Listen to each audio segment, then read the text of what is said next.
नमस्कार दोस्तों, आप सब लोगों का एक नई वीडियो में हार्दिक स्वागत है। आज की वीडियो में हम सॉल्व करने वाले हैं एसएससी जीडी पीवाईक्यू क्वेश्चंस। ये पार्ट 4 है और आज का टॉपिक है परसेंटेज। इसके 3 पार्ट हमने बनाए हैं, सभी की प्लेलिस्ट बनी हुई है और मैंने सभी को उसमें ऐड कर दिया है, तो आप वहां से जाकर इनके पार्ट 1, 2, 3 देख सकते हैं।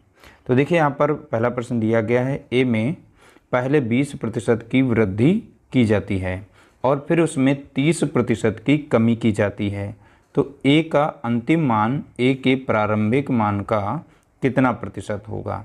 तो यहाँ पर डेट देख सकते हैं, ये डेट पड़ी हुई है और किस शिफ्ट में कब पूछा गया, सारा सब कुछ हमने मेंशन कर रखा है।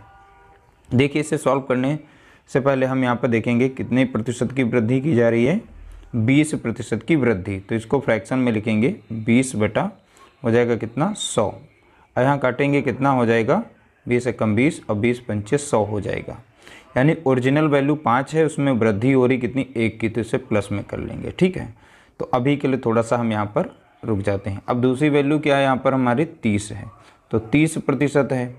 इसको जब फ्रैक्शन में बनाएंगे तो 30 बटा हो जाएगा कितना 100 हो जाएगा, 0 से 0 कटेगा, तो अब बचेगा यहाँ पर 3 और यहाँ पर बचेगा नीचे कितना 10। देखिए ओरिजिनल वैल्यू है 10 और उसमें कमी की जा रही कितने की 3 की जा रही है, तो कमी बोला गया तो कमी में माइनस लगा दिया, इसमें वृद्धि थी इसमें प्लस लगा दिया। अब देखिए यहाँ पर जो पुरानी माप है हम वो लिख लेते हैं, यानी पुरानी वैल्यू। ठीक है, तो जो भी पुरानी वैल्यू होगी और यहाँ पर हमारी रहेगी नई वैल्यू रहेगी। तो पुरानी वैल्यू इसमें देखेंगे कितनी 5 है, जब इसमें 1 जुड़ जाएगी, वृद्धि हो रही तो 1 जोड़ेंगे तो कितना हो जाएगा 6, और यहाँ पर देखेंगे पुरानी वैल्यू कितनी यहाँ पर है 10। अब इसमें यहाँ वृद्धि नहीं, यहाँ पे कमी हो रही माइनस में, तो माइनस करके लिखेंगे कितना यहाँ पर 7 लिखेंगे। ठीक है, अब सीधा सीधा इनका हम यहाँ पर गुणा कर लेंगे, तो 6 सते हो जाएगा 42, तो यहाँ पर ये नई वैल्यू आ गई है। 5 दशमलव कितना हो गया 50 हो गया। ठीक है, तो इस तरीके से पुरानी वैल्यू हो गई, यहाँ पर नई वैल्यू हो गई। अब पूछा गया क्या है, ए का अंतिम मान ए का कितना आया 42, ए के प्रारंभिक मान का कितना है, तो ए का प्रारंभिक मान का कितना है तो बताना है। ए का अंतिम मान का प्रतिशत हमें बताना है, तो अंतिम मान कितना हमारा है देखेंगे यहाँ पर 42 है, और किससे बोला गया था प्रारंभिक मान से, यानी 50 से, तो 50 को नीचे रखेंगे, गुणा करेंगे 100 से प्रतिशत बनाने के लिए। 50 एकम 50 और 50 दूनी हो जाएगा 100, तो यहाँ 42 दूना कितना हो जाएगा, तो आप बताएंगे 84 हो जाएगा। तो 84% यहाँ पर इसका राइट आंसर होगा, यानी ऑप्शन सी हमारा यहाँ पर करेक्ट आंसर है। अगला प्रश्न पूछा गया, यदि किसी घड़ी का वास्तविक मूल्य 500 रुपये है और इसमें पहले 10% की वृद्धि की जाती है, फिर 15% की कमी की जाती है, तो घड़ी का अंतिम मूल्य क्या होगा। तो जब भी हमें घड़ी का अंतिम मूल्य निकालना होगा, इसके 2 मेथड हैं, लेकिन हम सिंपल मेथड बताएंगे, इससे बहुत ही आसानी से निकाल सकते हैं। तो अंतिम मूल्य निकालने के लिए जो भी देखिए इसका घड़ी का वास्तविक मूल्य इसमें दे रखा है, ठीक है, वो भी कितने की रही है, यानी सभी डिस्काउंट लगाने के बाद। तो यहाँ पर देखेंगे ये 500 की कीमत थी उसकी। ठीक है, फिर 10% की वृद्धि की जा रही है, वृद्धि करके बेच रहा है, यानी कि यहाँ पर 110% का मान कितना होगा 110 बटा कितना हो जाएगा 100 हो जाएगा। फिर बोला गया है 15% की कमी, जब 15% की कमी करके बेचेगा तो 100 से 15% कम करके करेंगे तो 85 बटा कितना लिख सकते हैं 100 लिख सकते हैं। ठीक है, अब इसे सॉल्व कर देंगे, आपका आंसर आ जाएगा। ठीक है, तो यहाँ पर देखिए 2 जीरो से 2 जीरो काट देंगे, ठीक है, कट गया। अब 5 एकम 5 काट देंगे, 5 दूना कितना हो जाएगा 10, और यहाँ पर 0 बचेगा। अब 1 जीरो यहाँ पर कटेगा, 1 जीरो यहाँ पर कटेगा, 11 यहाँ पर बचा, 85 यहाँ पर बचा है। ठीक है, तो सीधे आप गुणा कर लेंगे, 11 पचे 55 के 5 हो जाएगा, 5 बचेगा, और 11 अट्ठे 88, 88 में 5 जोड़ेंगे कितना हो जाएगा 93 हो जाएगा, यानी 935 आ गया, और बटे में नीचे कितना था 2। अब 2 से भाग देंगे, 2 चौके हो जाएगा यहाँ पर 8, और 2 छंग 12 हो जाएगा, और 2 सते 14 हो जाएगा, बचेगा 1, और 2 पंचे 10। तो देख सकते हैं एक लाइन में ही हमने इसका आंसर निकाल लिया है, 467.5। तो ऑप्शन बी हमारा यहाँ पर राइट आंसर हो जाएगा। ठीक है, अगला प्रश्न पूछा गया, किसी वस्तु पर लगाए गए कर में 17% की कमी की जाती है और उसकी खपत में 17% की वृद्धि की जाती है, राजस्व में प्रतिशत परिवर्तन ज्ञात कीजिए। देखिए कोई वस्तु है, उस पर लगाए गए कर में 17% की कमी की गई। जो भी कर लगा था उसमें 17% कमी की गई, तो उसकी खपत में जो है 17% की वृद्धि हो गई, खपत में वृद्धि हो रही है। तो देखिए यहाँ पर इसको सॉल्व करेंगे, क्रमिक एक नियम होता है, क्रमिक, ठीक है। तो क्रमिक नियम के द्वारा हम सॉल्व करेंगे। क्रमिक नियम का मतलब है a प्लस बी प्लस यहाँ पर रहेगा a इंटू बी अपॉन में 100 रहेगा, ठीक है। तो इस मेथड से हमसे सॉल्व करेंगे। अब देखिए यहाँ पर जो भी कमी हो रही है तो माइनस से लिखते हैं, तो माइनस का 17 हो जाएगा। यहाँ पर खपत में वृद्धि बताया गया था, यानी प्लस का 17 हो जाएगा। तो प्लस माइनस है तो माइनस रहेगा, यहाँ पर 17 गुणे कितना हो जाएगा, 17 हो जाएगा, अपॉन में कितना रहेगा, 100 रहेगा। तो यहाँ माइनस में है 17, यहाँ प्लस में 17 है, तो ये तो दोनों कट जाएंगे। अब यहाँ 17 का स्क्वायर करेंगे, यानी वर्ग कितना होता है, 289 होता है, ठीक है। तो यहाँ पर देखेंगे तो यहाँ पर आ जाएगा माइनस का 289 अपॉन में कितना, 100। अब 100 का इससे भाग देंगे तो दशमलव लगाना आता होगा आप लोगों को, 2.89 हो जाएगा। माइनस में तो माइनस में आ जाएगा, और माइनस ये दिखाता है कमी को, माइनस किसे रिप्रेजेंट करता है, कमी को। तो यानी यहाँ पे 2.89 की कमी हो रही है। तो यहाँ पर पहला ऑप्शन हमारा राइट आंसर हो जाएगा, 2.89 की कमी। अगला प्रश्न पूछा गया, जब किसी संख्या में क्रमिक रूप से 10%, 15% और 56% की कमी की जाती है तो वह संख्या 20,196 हो जाती है। तो वह संख्या बतानी है, ठीक है। तो देखिए लास्ट में फाइनल जो संख्या बचती है वो हमारी 20,196 बचती है, लेकिन प्रारंभिक संख्या हमें पता नहीं है, तो उसे हम x मान लेते हैं। इस x पर 10%, 15%, 56% की कमी, यही सब कमी दिखा रहे हैं। तो जब 10% कमी करेंगे तो वो बिकेगी कितने की, तो 90% पर बिकेगी, यानी 90 बेटा हम यहाँ पर 100 लिखेंगे। अब ये 100% रहेगी। अब यहाँ पर फिर से 15% का डिस्काउंट दिया जा रहा है, यानी कि यह 85% पर बिकेगी, ठीक है, क्योंकि 15% की यहाँ पर कमी की जाती है। देखिए कमी दिया रहा है, सब ये सभी कमी है, ठीक है। कंटिन्यू, तो क्रमिक कमी दी गई है, तो 1500 से माइनस करेंगे 85 आ जाएगा। अब फिर आगे बोला गया 56% की कमी की जा रही, अब वो बिक कितने की रही होगी, 44% पर बिक रही होगी, ठीक है। तो बस अब यहाँ पर बराबर में दिया गया कितना था, 20,196 दिया गया है।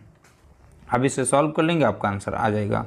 तो 1 0 से 1 0 काटेंगे और यहाँ से कट जाएगा 4, 4 कम 4, 4 कम 4 कटेगा, और 4 से काटेंगे तो 25 बार में लग जाएगा, ठीक है।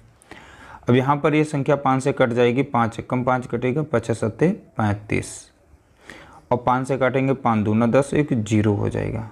तो इस तरीके से यहाँ पे भी संख्या कट चुकी है। अब यहाँ पे संख्या देखेंगे किससे कट रही है, 3 से कट रही है कि नहीं कट रही है, तो 9 1 10 हो जाएगा, 18, यानी 3 से कट जाएगी। तो 3 तियाँ कितना हो जाएगा, 9, और 3 छाक हो जाएगा 18, 3 सत्ते 21 हो जाएगा, 3 तियाँ 9 और 3 दूना 6 लग जाएगा। फिर से 3 से कट जाएगी, 3 एकम 3, 3 दूना 6, 3 दूना 6, और 3 चौके 12 हो जाएगा, और 3 चौके 12 हो जाएगा। तो 4 4 8 2 10 और 12। अभी भी संख्या 3 से कट सकती है, लेकिन यहाँ पर संख्याएं ऊपर नहीं बची हैं, ठीक है। तो ये सभी संख्या को हमने काट लिया। अब 11 से कट रही थी ये संख्या, तो 11 कम 11 लगेगा, और 11 दूनी कितनी लग जाएगा, 22, और 1 0 लगा देंगे, और 11 चौक हो जाएगा 44। तो यहाँ पर हो गया 204 हो गया। ऊपर की सारी संख्या, यहाँ पर अभी एक संख्या बची है 17, तो 17 से भी काट सकते हैं। तो 17 कम 17 हो जाएगा, और 17 कम 17, 20 से 17 जाएगा, 3 बचेगा, 17 दूनी 34। तो यहाँ पर कितना बचा है, 12 बचा है। इस साइड में 12 बचा है, तो ऊपर की सारी संख्याएं कट गई। अब नीचे संख्या देखेंगे, 10, 20 और 25 बचा हुआ है। अब नीचे वाली सभी संख्या ऊपर जाके गुणा करेंगे, तो उस साइड में बचा था केवल 12। अब यहाँ की सारी संख्या ऊपर आ जाएंगी, यहाँ पर 10 हो गया, गुणे में 20 हो गया, और गुणे में कितना हो गया, 25 हो गया, ठीक है। तो यहाँ पर देखेंगे, अब नंबर का केवल गुणा कर लीजिए, बाकी 0 एक साथ में सब लगा देंगे। तो 25 दूनी 50 हो जाएगा, 50 से कम 50। तो यहाँ पर नंबर का देखेंगे, अब 12 दशमलव अगर चलिए चलो छोटा छोटा कर लेते हैं, तो 120 यहाँ पर आ जाएगा, इन दोनों को गुणा करें पर। यहाँ 25 दूना कितना हो जाएगा, 50 हो जाएगा, ठीक है। 1 0 था, यानी 500। तो 20 और 25 का गुणा करेंगे 500 आ जाएगा, तो 12 पंचे कितना हो जाएगा, तो आप बताएंगे 60, और 3 जीरो पीछे लगे थे तो 3 जीरो हम पीछे लगा देंगे। तो किस तरीके से देख सकते हैं यहाँ पर 60,000 इसका राइट आंसर आ जाएगा। ऑप्शन यहाँ पर सी करेक्ट आंसर दिया गया है। अगला प्रश्न पूछा गया, एक घनाभ की लंबाई और चौड़ाई क्रमशः 50% और 20% बढ़ाई जाती है। यदि इसकी ऊंचाई 30% कम कर दी जाए तो घनाभ के आयतन में कितने प्रतिशत की वृद्धि होगी। देखिए, इसको हम सॉल्व करेंगे क्रमिक मेथड से। पहले यहाँ पर दिया गया 50%, 20% बढ़ाई जा रही है, तो क्रमिक में हम लिखेंगे 50% बढ़ाई जा रही है तो प्लस में लिखेंगे, 20% को भी हम प्लस में लिखेंगे। ठीक है, तो 50 गुणे कितना हो जाएगा, 20 हो जाएगा, और बटे में कितना आ जाएगा, 100। इन दोनों को जोड़ेंगे तो मिलेगा हमें 70 मिल जाएगा, और यहाँ पर 20 एकम 20 और 20 पंचे हो जाएगा 100, और 5 एकम 5 और 5 दशम 50, यानी यहाँ पर 10 आ जाएगा। तो कितना मिलेगा हमें, 80 मिलेगा। तो ये सब प्रतिशत में थे, तो 80% की वृद्धि। अब दूसरे में बताया गया, यदि इसकी ऊंचाई 30% कम कर दी जाए। अब इसका आंसर यहाँ पर इसका यूज करेंगे, तो 80% की जा रही है यहाँ पर वृद्धि, और यहाँ पर 30% की जा रही है कमी। इसका क्रमिक मेथड से यूज करेंगे तो वृद्धि है तो ये प्लस में रहेगा, ये कमी को दिखाता है तो माइनस में 30 रहेगा, तो प्लस माइनस माइनस बनाता है, तो 80 गुणे कितना हो जाएगा, यहाँ पर 30 हो जाएगा, अपॉन में कितना हो जाएगा, 100। एक जीरो कटेगा, यहाँ से जीरो यहाँ से कटेगा, 80 से 30 जाएगा, बचेगा कितना, 50, माइनस 8 तियाँ कितना हो जाएगा, 24। ठीक है, तो 50 से 24 माइनस हो जाएगा, कितना आ जाएगा, 26, वो भी प्लस का, तो 26% यहाँ पर इसका राइट आंसर होगा। यानी कि घनाभ के आयतन में कितने प्रतिशत की वृद्धि होगी, तो घनाभ के आयतन में 26% की वृद्धि होगी। तो इस तरीके से इसे सॉल्व करना था। अगला प्रश्न दिया गया, किसी संख्या में क्रमिक, तो क्रमिक रूप से 40% और 60% की वृद्धि के स्थान पर 44% की कमी कर दी जाए तो प्राप्त किए गए परिणाम का मान सही अभीष्ट मान का कितना प्रतिशत होगा। Same to same question number 5 की तरीके से लगाना है। पहले दोनों की वृद्धि की जा रही है, कितने की, 40% की वृद्धि की जा रही है, और 20% की वृद्धि की जा रही है, दोनों में वृद्धि बोली गई। ठीक है, तो दोनों को उसी तरीके से हम यहाँ पर रख के सॉल्व करेंगे। अपॉन में 100 हो जाएगा, 20 एकम 20 कटेगा, 20 पंचे यहाँ पर 100 कटेगा, और 5 से भाग देंगे, 55 यहाँ पर 40 हो जाएगा। तो यहाँ पर देखेंगे कितना मिलेगा हमें, 60 मिल जाएगा। ठीक है, अब प्लस कितना मिलेगा यहाँ पर, 40 और 60 था, अरे 60 था यहाँ पर, हमने ध्यान ही दिया। चलिए फिर से एक बार लिख लेते हैं। तो ये 40 था, प्लस में 60 था, अब प्लस, तो 40 गुणा कितना हो जाएगा, तो आप बताएंगे 60 यहाँ पर। ठीक, तो अब यहाँ पर एक जीरो से एक जीरो कटा, एक जीरो से एक जीरो कटा, तो यहाँ पर 60 और 40 कितना हो जाएगा, 100 हो जाएगा, और प्लस में इन दोनों को जोड़ेंगे, 6 चौक 24 हो जाएगा। यानी कुल मिलाकर अब मिल जाएगा हमें 124% यहाँ पर। ठीक है, यहाँ पर दिया गया 44% की कमी कर दी जाए, तो सेम टू सेम उसी तरीके से लगाना है। पहली वैल्यू हमारी दी गई 124, यहाँ कमी की बात कर रहा है तो दूसरी वैल्यू को हमें रखना है कमी में, यानी 44 को माइनस में रखना है। ठीक है, अब प्लस माइनस हो तो माइनस रहेगा, तो यहाँ पर हो जाएगा कितना, 124 गुणा कितना हो जाएगा, 44, बटे में कितना रहेगा, 100 रहेगा फार्मूले के हिसाब से। ठीक है, अब इसमें से यहाँ पर घटाएंगे तो इसको तो 4 से 4 जाएगा 0, और 12 से 4 जाएगा, बचेगा कितना, 8, और यहाँ पर माइनस करेंगे, 4 से 4 जाएगा, सॉरी यहाँ पे गुणा करना था इनका।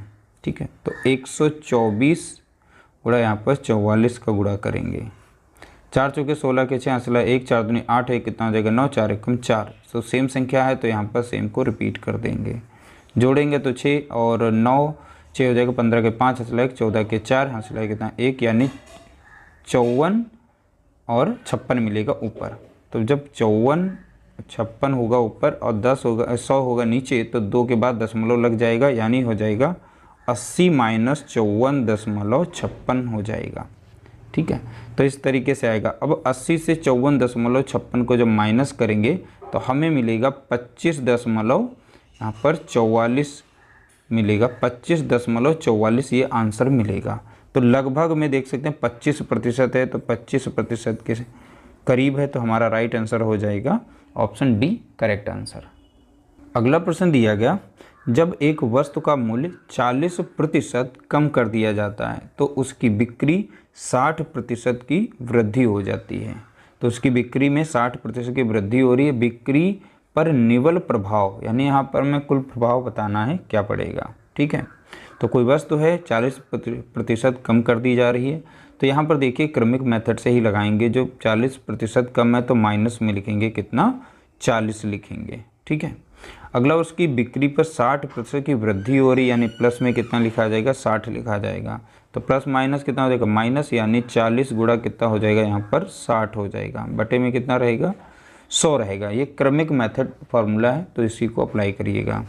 तो एक जीरो से एक जीरो कटेगा, यहाँ से यहाँ जीरो कट जाएगा। अब देखिए माइनस में प्लस में, तो यहाँ प्लस का कितना बचेगा, 20 बचेगा। 6 चौक 24, यहाँ माइनस लगा, 6 चौक 24, यानी माइनस का कितना आ जाएगा, 24।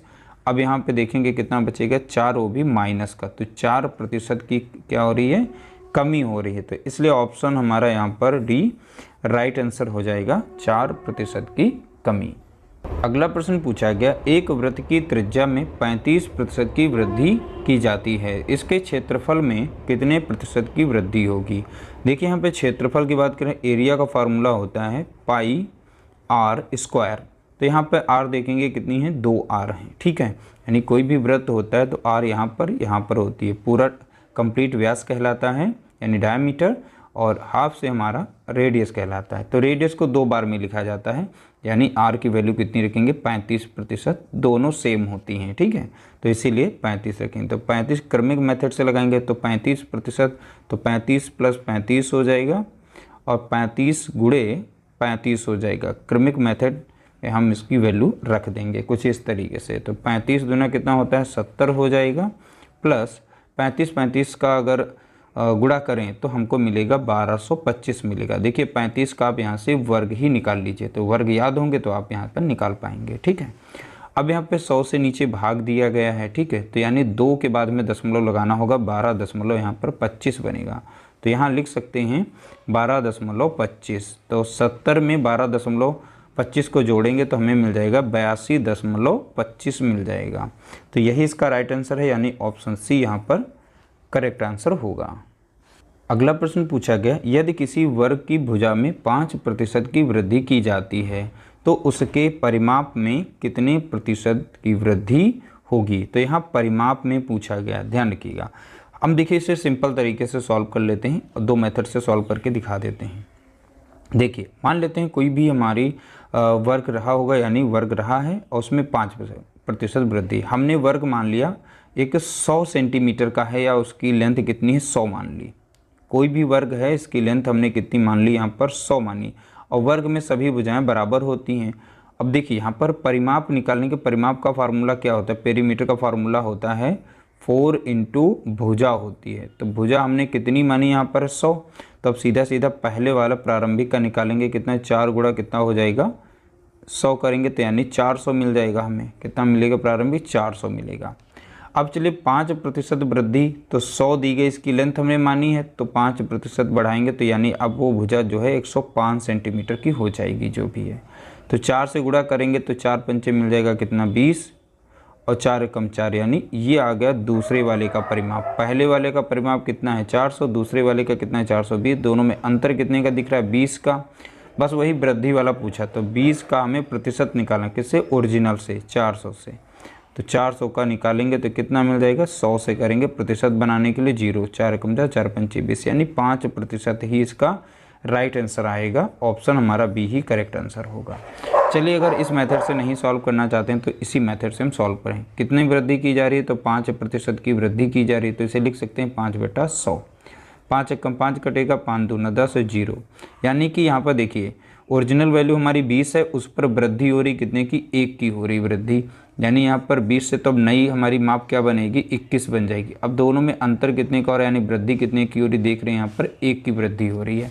तो 1 की वृद्धि का ही तो पूछा गया, तो प्रतिशत वृद्धि, तो प्रतिशत वृद्धि निकालने के लिए वृद्धि जितनी हुई ऊपर लिखेंगे, किस पर हुई है, ओरिजिनल वैल्यू पर। ओरिजिनल कितनी है, 20 है, तो 20 को नीचे रखेंगे, प्रतिशत निकालना तो 100 से यहाँ पर गुणा करिए, तो 20 एकम 20, अब 20 पंचे 100, 5 एकम 5। तो देख सकते हैं इस तरीके से भी आप निकाल सकते हैं, और बेसिक मेथड से भी इस तरीके से मान करके आप आंसर निकाल सकते हैं।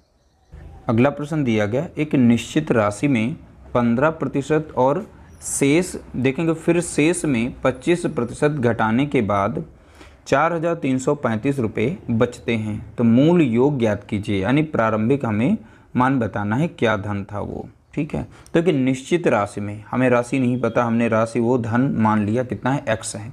इसमें 15% और फिर शेष में 25% घटाने के बाद, यानी यहाँ पर घटाई जा रही है, तो 15% 100% से घटाएंगे तो कितने का बिक रहा यानी बच रहा है, तो देखेंगे यहाँ पर 85 का बच रहा है। तो 85 बटा हम लिख सकते हैं 100, यानी 85% वैल्यू बच रही है। ठीक है, यहाँ पर फिर से बोला गया फिर से 25% घटाने पर, तो फिर से 25% घटाया गया, तो अब वो उसका कितना मान रह जाएगा, तो बताएंगे अब 70 रह जाएगा, 75% रह जाएगा, तो 75 बटा कितना लिख सकते हैं 100। अब एक्चुअल में जो बचा हुआ मान है वो दिखाया गया कितना है, 4,335 बताया गया है। यहाँ से अब वैल्यू को निकाल सकते हैं, तो यहाँ पर 25 3 75 हो जाएगा, 25 चौके 100 हो जाएगा, 5 से काटेंगे 5 1 5, और यहाँ पर आ जाएगा 50 7 35, 5 दूना 10, एक 0 हो जाएगा। ऊपर ऊपर की संख्या देखेंगे कट रही होगी तो काट देंगे, तो 3 एकम 3 कटेंगे, 3 एकम 3 यहाँ पर लग जाएगा, और 3 चौके 12, एक बचेगा, 3 चौके 12 और 3 बचे 15। ठीक है, अब ये 17 से संख्या पूरी कट रही है, कैसे, 17 कम 17, 17 अट्ठे यहाँ पे देखेंगे, 17 अट्ठे हो जाएगा 136 हो जाएगा। यहाँ पर 17 अट्ठे कितना होता है 136, तो यहाँ पर 144 से जब आप 136 को माइनस करेंगे तो 8 बचेगा, और 17 पचे 85, यानी ये 85 बार में कट जाएगी संख्या। ठीक है, तो ये तो संख्या कट गई 85 बार में। अब यहाँ पर 85 बचा हुआ है साइड में, और नीचे संख्या 20 गुणे यहाँ पर 4 है, तो x बराबर कितना हो जाएगा 85 गुणे, अब नीचे की संख्या यहाँ पर ऊपर चली जाएंगी, तो 20 चौके कितना हो जाएगा 80 हो जाएगा। अब यहाँ पे एक 0 था, और 8 पंचे 40 का 0 बचेगा 4, यहाँ पर 8 28 64, 64 में 4 जोड़ेंगे कितना हो जाएगा 68, यानी 6,800 इसका राइट आंसर होगा। यानी प्रारंभिक जो हमारी संख्या मूल संख्या थी वो 6,800 थी, कितनी 6,800, यानी ऑप्शन हमारा यहाँ पर पहला राइट आंसर होगा। उम्मीद करते हैं आप लोगों को वीडियो हमारी पसंद आई होगी, पसंद आई तो लाइक करिएगा, शेयर करिएगा, चैनल पर नया हो तो चैनल को सब्सक्राइब जरूर कर लीजिएगा।